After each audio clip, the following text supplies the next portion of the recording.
Salut tout le monde et bienvenue dans un nouveau Point Lecture. Alors aujourd'hui j'ai encore pas mal de choses à vous présenter, du coup on va pas trop traîner. Ouais, on va pas trop traîner et du coup on commence tout de suite. Alors le premier ouvrage que je vais vous présenter, il s'agit de Mortina, une histoire qui te fera mourir de rire, de Barbara Cantini, aux éditions Albin Michel Jeunesse. Donc c'est un tout petit livre en hardback, avec de très belles illustrations. Et je voulais vous le montrer maintenant pour toutes celles qui ont des enfants et qui ont envie en fait de leur faire découvrir une petite histoire d'Halloween avec de très beaux dessins parce que les illustrations sont vraiment, enfin moi je les trouve sublimes et avec un petit côté Tim Burton je trouve au niveau des illustrations. Je les trouve sublimes et en plus l'histoire a une vraie morale et voilà, du coup j'avais envie de vous en parler avant Halloween. Donc Mortina c'est une petite fille, donc c'est un zombie, hein, comme on peut le voir, voilà. Et elle vit chez elle, avec sa famille, sauf qu'en fait elle est très malheureuse de ne pas pouvoir être mélangée aux autres enfants, mais elle le vit vraiment très mal, sauf qu'on lui fait bien comprendre que si elle y va, le risque c'est que les gens aient peur d'elle, et que du coup bah ça se passe vraiment pas bien. Du coup elle va profiter du soir d'Halloween pour sortir en fait et fréquenter d'autres enfants, en se disant que comme tout le monde sera déguisé, elle pourra faire croire que c'est un déguisement. Et du coup elle va aller à la rencontre des autres enfants, frapper aux portes pour avoir des bonbons, et je vous laisse découvrir par vous-même ce qui va se passer ensuite. J'ai beaucoup aimé en fait ce petit livre, alors qui est vraiment très jeunesse, mais je vous dis j'ai eu un vrai coup de foudre. Moi j'adore ce genre de dessin, donc déjà les dessins m'ont beaucoup parlé. Et aussi je dois dire que j'ai vraiment beaucoup aimé en fait le message qui est transmis, cette différence. Alors oui c'est un zombie, on est d'accord, mais je trouve que pour les gamins c'est super cool en fait de leur transmettre ce genre de message sur la tolérance, l'acceptation de l'autre, etc. à travers ce type d'histoire. C'est un peu comme l'histoire de Dracula, en fait, le petit vampire là que je vous avais montré, où on parlait de harcèlement scolaire. Bah là c'est un peu pareil, on parle de différence et d'acceptation de l'autre, etc. à travers un petit zombie, et j'ai beaucoup aimé, hein. Sincèrement j'ai vraiment beaucoup aimé, et je vais me pencher vraiment beaucoup sur Barbara Cantini parce que c'est vraiment joli hein, ce qu'elle fait, et voilà, t'as juste envie de le mettre dans ta bibliothèque comme ça. D'ailleurs, c'est ce qu'on va faire pour le reste de la vidéo. Ensuite, oui on reste dans les fantômes et tout, j'ai lu Le Phénomène Philomène de Emmanuel Cosso aux éditions Sarbacane dans la collection Pépix. Vous savez que c'est une collection que j'adore. Le livre est sublime, voilà comme d'hab, avec des illustrations de façon très régulière. Pareil, petit livre pour les plus grands, je dirais 9 ans ça passera, même 8-9 ans ça passera crème. Pour Halloween ça peut être super cool. Alors en fait on suit un petit garçon qui s'appelle Anatole et qui, c'est vraiment pas le petit garçon le plus aimé de l'école, hein, clairement. Il est dans son monde, il fait son petit truc, il s'en fout de tout le monde, on se moque un petit peu de lui, un peu beaucoup même. Et en fait l'histoire va être racontée par une autre élève de sa classe qui elle est un peu fascinée par Anatole et qui va du coup le surveiller entre guillemets et va voir qu'il se passe quelque chose. Et elle va voir cette petite fille qui se passe quelque chose de bizarre et elle nous raconte l'histoire. En gros, Anatole, dans son école, va faire la connaissance d'une autre petite fille qui s'appelle Philomène. Et au fur et à mesure, il va se rendre compte qu'il se passe un truc étrange parce que à chaque fois qu'il est avec Philomène, tout le monde le prend pour un dingue. Genre, pourquoi tu parles tout seul? Ça y est, il a pété un boulon. Puis il se rend compte qu'il la voit que dans l'école, qu'en dehors de l'école, elle n'est jamais là. Voilà, il va vite assez rapidement se rendre compte que Philomène n'est pas une petite fille comme les autres et que Philomène est un fantôme. C'est un fantôme qui hante l'école. Et il va découvrir qu'il s'est passé un truc atroce dans cette école il y a de nombreuses années, alors pas l'école en elle-même, mais l'ancien bâtiment en fait, et que l'école a été reconstruite sur quelque chose où il y a eu un drame, et pas de meurtre sanglant, hein. Si je vous dis que c'est pour les enfants, il n'y a pas de souci, hein. Et en fait, c'était vachement cool. C'était vachement cool parce qu'il y a beaucoup de thèmes, comme d'habitude, d'aborder dans ce livre. Alors, je peux pas vous les citer parce que sinon je vais vous spoiler l'histoire, mais déjà j'ai beaucoup aimé ce petit gamin qui est complètement le loser, il est complètement l'outsider en fait de la classe. Et en fait, il va se retrouver mêlé à une histoire de dingue, à devoir essayer de sauver tout le monde, et puis en même temps il découvre qu'il peut parler à un fantôme. Enfin c'est juste complètement dingue. J'ai trouvé ça vraiment super, moi j'ai adoré, sincèrement j'ai adoré. Ça se lit d'une traite hein, pour nous adultes, mais vraiment j'ai adoré, et je pense que ça peut être une lecture vraiment sympa si vous voulez un truc doux. vraiment tout doux pour Halloween et que vous voulez pas vous faire peur, je pense que ce sera le truc idéal. Si vous voulez lire un livre avec vos enfants, ça peut être vraiment cool, parce que je vous dis, l'histoire est vraiment chouette. J'en ai un autre que je vais essayer de lire assez vite pour essayer de vous le présenter la semaine prochaine par exemple. Pareil chez Sarbacane, dans ces histoires d'Halloween, parce que je trouve ça plutôt cool. Et dites-moi d'ailleurs dans les commentaires si vous voulez une vidéo récap de quelques livres pour Halloween, et dans ce cas-là je vous la ferai cette semaine. Ouais, je vous la ferai cette semaine ou la semaine prochaine, mais dites-moi si vous voulez un petit récap de ce que je pourrais conseiller pour Halloween. Bref, en tout cas, je vous conseille fortement ce livre que j'ai trouvé franchement trop bien. Je peux pas vous en dire trop parce que sinon je vous spoilerais de malade et j'ai pas envie de vous spoiler, ce serait vraiment dommage. Donc voilà, mais en tout cas, si vous avez envie de découvrir une petite histoire jeunesse autour d'un fantôme, autour d'un petit garçon complètement différent et qui s'en fout d'être différent, soyons honnêtes, voilà, n'hésitez pas, c'est une petite pépix. Ouais, je sais, j'ai un humour de merde. Ensuite, je vais vous parler de Mon cœur en apnée de Raquel Luca aux éditions Albin Michel dans leur collection littérature. Alors, c'est un livre qui me faisait drôlement envie, je vous l'avais dit dans mon book haul, du coup j'ai sauté dessus. Hein. Et alors j'ai été... je me suis vraiment ennuyée en fait. Déjà j'avais mal lu le résumé, je crois que je vous ai dit n'importe quoi dans mon book haul. Donc là on suit, je me souviens plus des noms, on suit Holly et on suit Ed. Alors Holly en fait elle a une vie assez particulière parce que sa maman est en pleine dépression. Et en fait sa dépression la pousse à devenir vous savez, une conservatrice compulsive, je sais plus c'est quoi le nom exact. En gros chez elle il y en a partout, c'est le foutoir, la seule pièce qui est rangée et propre c'est la chambre d'Holly. Et en fait voilà, sa mère se laisse complètement aller et Holly doit prendre en fait en charge sa maman, ce qui n'est pas son rôle. C'est une adolescente, elle devrait pouvoir vivre son adolescence, mais c'est pas le cas. Dans son malheur entre guillemets, elle a la chance d'avoir une femme qui l'aide beaucoup, dont elle est assez proche, qui va lui trouver un poste en fait de prof de natation ou surveillant de baignade, je sais plus trop, dans une piscine dans la commune d'à côté, parce que elle ne veut au lit surtout pas travailler dans la commune où elle vit, parce qu'on la charrie déjà assez comme ça au lycée et tout, et du coup elle veut vraiment prendre une bouffée d'air et aller autre part. À la piscine, elle va rencontrer Ed, c'est Ed, hein, oui, elle va rencontrer Ed, qui va lui, d'un seul coup, s'intéresser à elle, et bien sûr va se nouer une espèce de relation entre eux. Lui aussi n'a pas une vie de famille forcément des plus simples et des plus tendres, voilà. Alors le problème c'est que c'est lent en fait. Alors je sais pas si c'est lié au style de l'autrice ou si c'est juste parce que je l'ai lu à un moment qui ne convenait pas, ou si c'est juste pas fait pour moi, c'est possible aussi. En tout cas je suis passée complètement à côté du roman, je m'ennuyais en fait, je m'ennuyais littéralement. Je vais vous avouer que les 50 dernières pages je les ai lues en diagonale parce que je voulais savoir ce qui allait se passer, mais en même temps... j'avais envie de savoir tout de suite parce que je voulais reposer le bouquin.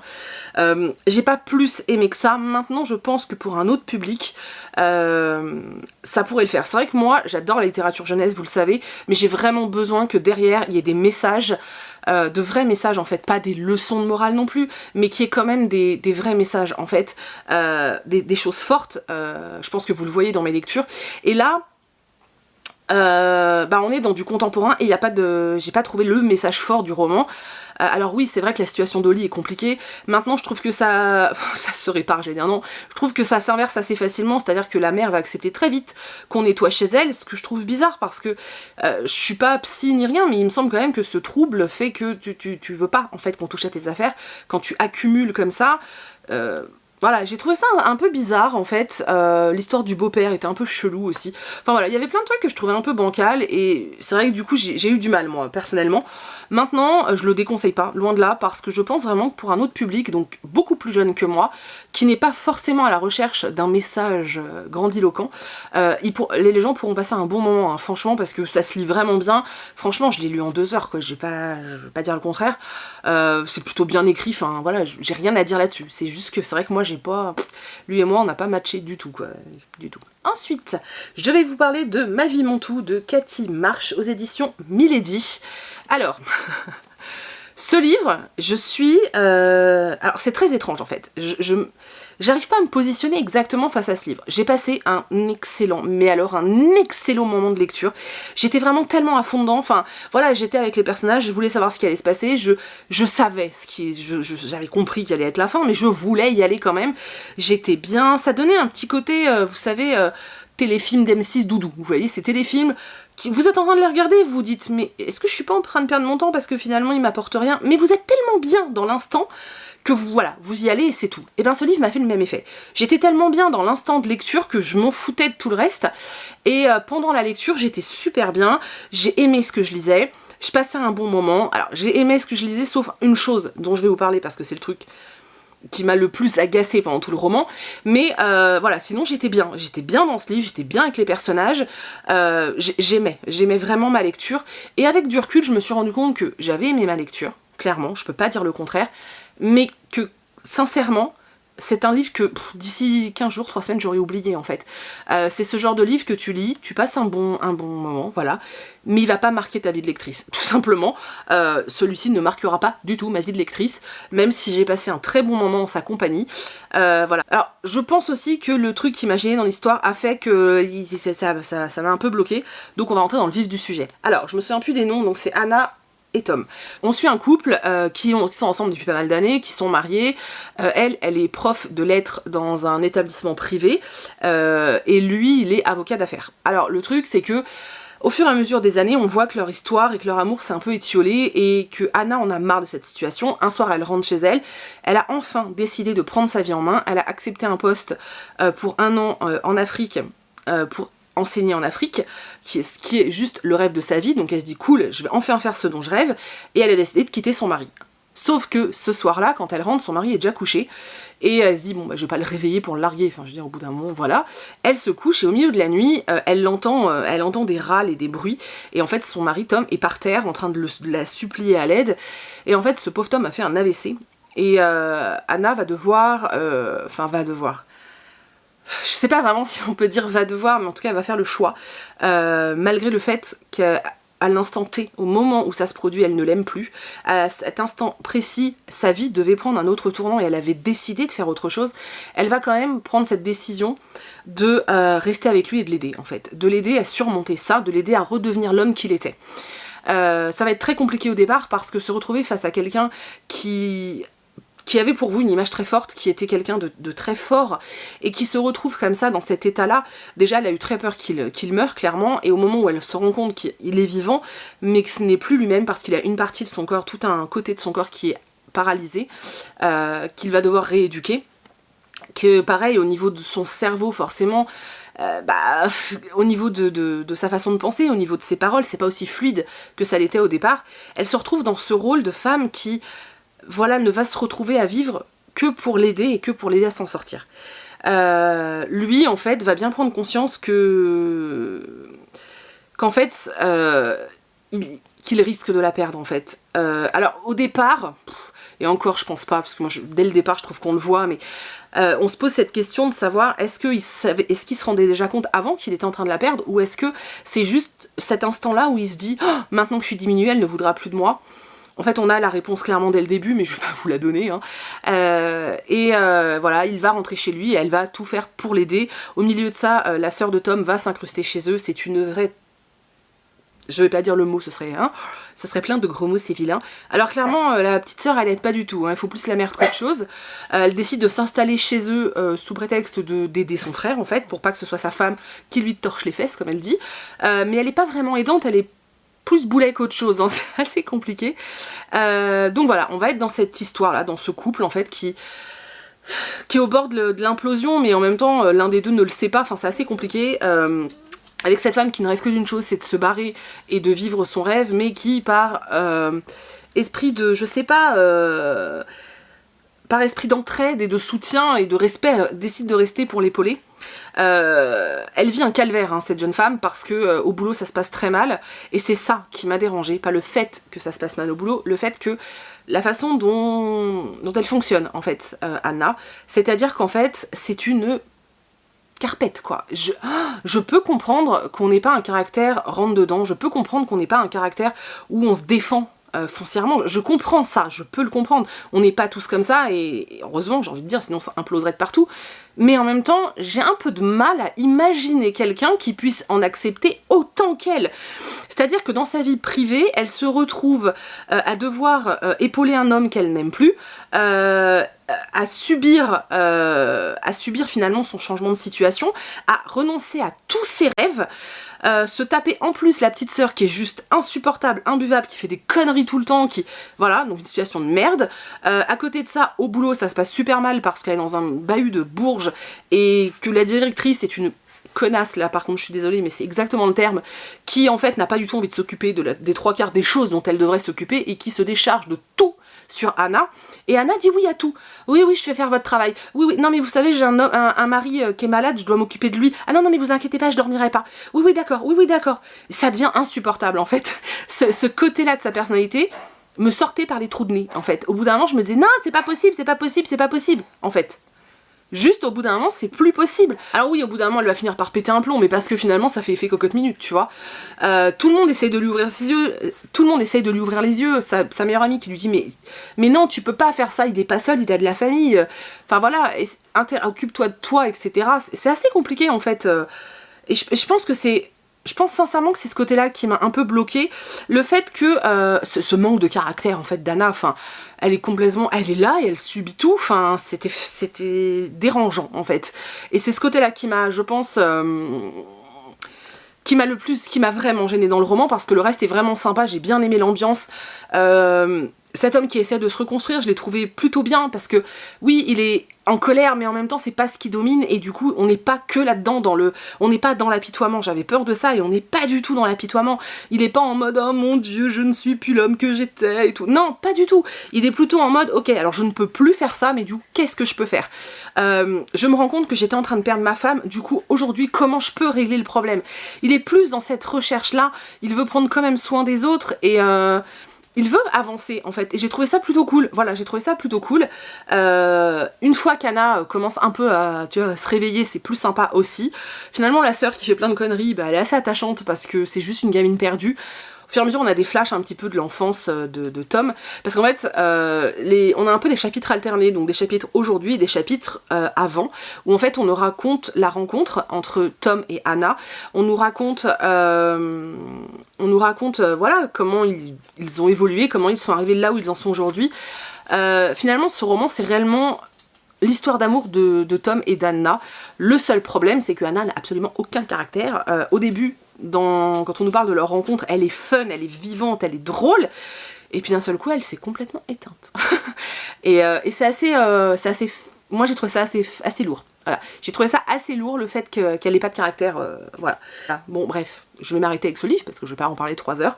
C'était une lecture sympa, franchement c'était une lecture sympa qui ne marquera pas ma vie d'actrice et que j'oublierai sûrement dans quelques semaines, mais j'ai passé un bon moment et je pense que ça peut plaire à beaucoup de personnes qui aiment ce type de... qui aiment ce schéma en fait, en contemporain ou en romance quoi. Je vais maintenant vous parler de Mon petit cœur de pierre de Lucie Caron-Boyer aux éditions Hachette. Vous savez ce livre où je vous avais dit dans le book haul qu'il inspirait la tendresse, rien que voilà, d'aspect. Et ben c'est exactement ce que vous allez trouver dedans, plein de tendresse. C'est clairement c'est une romance d'adolescent, mais pas la romance d'adolescent cucugnangnan que tu trouves partout dans les young adultes. On est vraiment, ça fait limite jeunesse, alors que je pense qu'on est vraiment à la frontière entre le livre jeunesse et le livre young adulte en fait, mais c'était tellement doux, tellement... Voilà, j'ai trouvé ça vraiment doux en fait. Pour moi ce livre c'est la douceur. Donc on suit Marion et Tom. Marion vit seule avec sa maman, elle vient d'emménager dans le rez-de-chaussée d'une maison en fait, chez une vieille dame. Et voilà, donc elle fait sa petite vie avec sa mère, elles ont une certaine complicité qui, voilà, qui est assez rigolote à voir. Et Marion a pour meilleur ami Tom. Un jour, quand ils étaient à l'école primaire, on se moquait de Tom, elle l'a pris sous son aile, entre guillemets, et depuis ils sont devenus, mais genre, inséparables. Enfin, c'est genre Joey et Dawson, tu vois. Ils sont vraiment devenus, mais inséparables, et ouais, ils sont vraiment très proches. Et en fait on va les suivre à leur rentrée scolaire, voilà, ils retournent au lycée, c'est la rentrée, et en fait le jour où ils arrivent en classe, à un certain cours, un prof arrive, que les copines de la classe, enfin toutes les filles de la classe s'appellent Mister Sexy, et Marion quand elle lève la tête, elle se dit oh mon dieu c'est mon père. Tom lui dit quoi, comment ça c'est ton père? Et en fait, donc Marion n'a pas connu son père, la seule chose qu'elle a de lui c'est une photo. Et en fait, la photo c'est lui, c'est l'homme qui est en face d'elle, donc c'est son père, voilà. Elle n'a jamais connu son père et elle se retrouve face à son père en cours, comme ça. Donc elle décide de mener une espèce de petite enquête auprès de sa mère, auprès de cet homme. Elle essaye de tout faire pour qu'on lui révèle la vérité. Donc elle est dans cette quête, voilà, de savoir d'où elle vient et qui elle est. À côté de ça, on voit sa maman qui se dépatouille comme elle peut parce qu'elle est mère célibataire, qu'elle veut quand même s'épanouir dans son milieu professionnel, donc elle change de boulot, elle rencontre un homme, voilà, on la voit très peu parce qu'elle est quand même en arrière-fond, mais je trouve qu'on sent quand même sa présence et on sent quand même à travers le regard de sa fille, on arrive quand même à sentir la vie de cette femme en fait. J'ai trouvé ça, je sais pas comment l'expliquer, mais moi je l'ai ressenti comme ça en fait.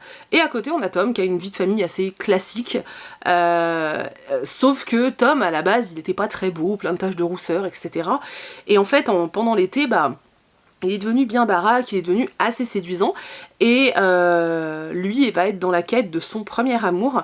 Et il y a un petit jeu entre Marion et lui parce qu'en fait elle essaie de lui faire comprendre que si il est beau, il a du potentiel entre guillemets, et lui il va pas y croire en fait. En gros il a mais non n'importe quoi, on s'est toujours moqué de moi, pourquoi voilà. Et en fait il lui dit ah toi de toute façon il se moque un peu de Marion parce que elle ne s'intéresse pas aux garçons, elle s'intéresse à rien, elle l'amour ça lui passe au-dessus de la tête, et du coup il lui a dit qu'elle avait un petit cœur de pierre, d'où le titre. Sauf que il y a un nouvel élève en classe, Alex je crois, qui va complètement la faire chavirer, et du coup voilà ils vont essayer chacun de leur côté de vivre leur première histoire d'amour. À côté de ça elle va essayer de savoir qui est son père, elle va essayer de garder de bons liens avec sa maman, elle va apprendre à connaître la petite dame du dessus. Voilà, c'était un mélange de plein de personnages, tous aussi attachants que les uns que les autres. C'était pas français ma phrase, non? Je sais pas.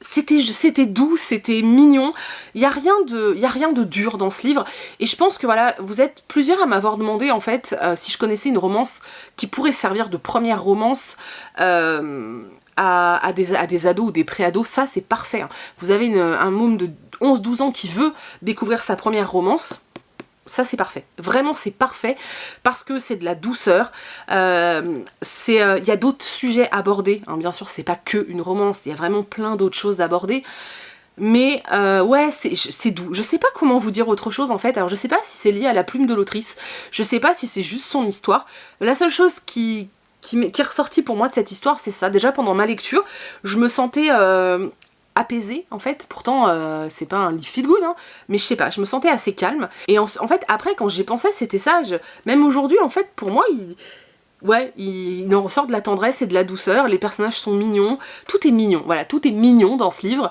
Alors c'est sûr c'est pas le livre ou l'histoire qui va révolutionner la littérature, mais on s'en tape en fait, c'est juste un truc qui va vous faire passer un super moment et que je conseille vraiment à tous les pré-ados qui ont envie d'avoir une petite histoire d'amour toute mignonne. Allez-y, parce que pour le coup c'est vraiment chouette.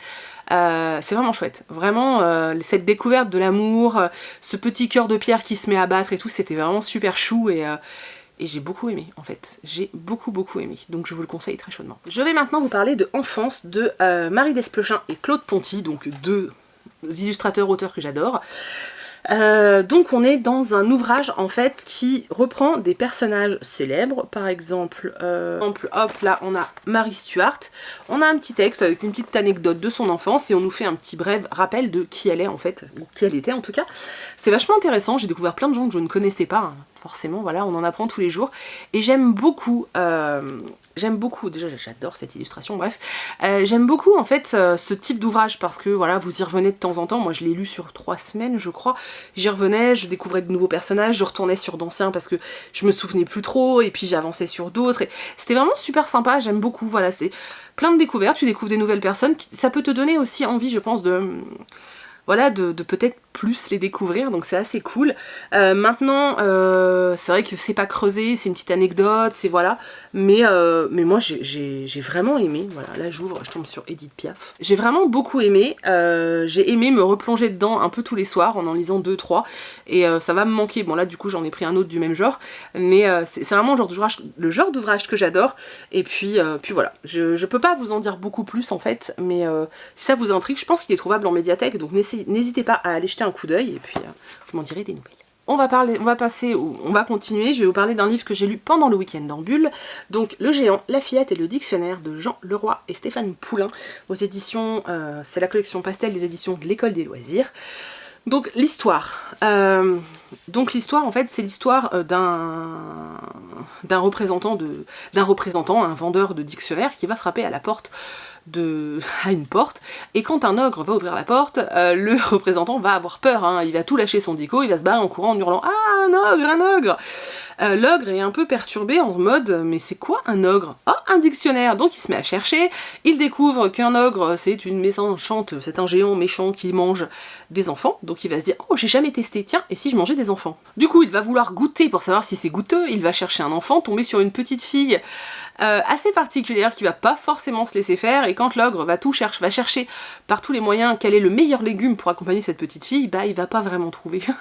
Voilà, c'est une histoire toute simple, etc. Maintenant, comme je vous le disais, parce que c'est vrai que j'en ai déjà parlé sur Insta, mais comme je vous le disais en fait sur Instagram, ce qui m'a moi le plus touchée, et voilà, c'est vraiment les illustrations, j'adore les dessins, je les trouve magnifiques, c'est un très bel objet livre en fait.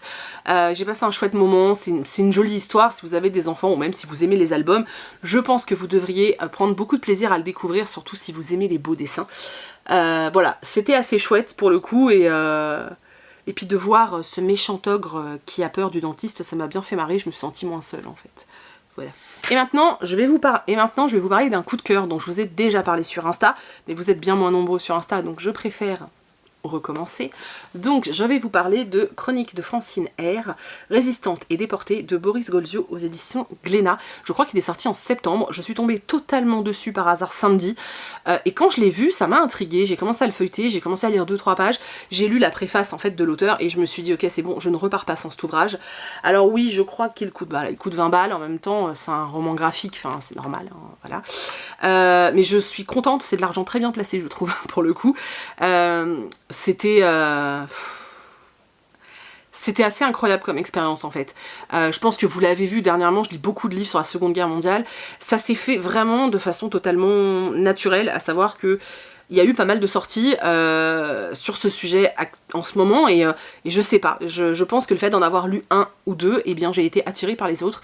Vous me l'avez demandé, donc je vous ferai une vidéo récap de ceux qui pour moi valent vraiment le coup, de ceux que j'ai lus dernièrement. En tout cas je vais pas remonter dans ceux que j'ai lus toute ma vie, parce que alors là on va pas s'en sortir, mais sur les derniers que j'ai lus, je vous ferai une vidéo récap, je sais pas quand, mais je suis en train de noter, de lister un peu, et je vous parlerai de ça très bientôt. Du coup on retourne à ça.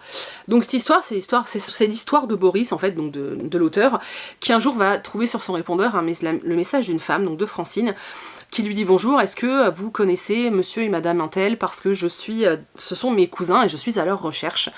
Mon mari est mort il y a pas longtemps et depuis je recherche ma famille. Donc Boris va rappeler cette dame, va faire la rencontre de cette dame et découvrir qu'effectivement elle est la cousine de ses grands-parents, et que cette femme a vécu pendant la Seconde Guerre mondiale, elle a vécu la résistance, elle a vécu l'emprisonnement en France et ensuite la déportation. Et voilà, donc au début, voilà, il la découvre comme ça, et puis un jour il apprend qu'elle est à l'hôpital parce qu'elle est malade, elle a un cancer.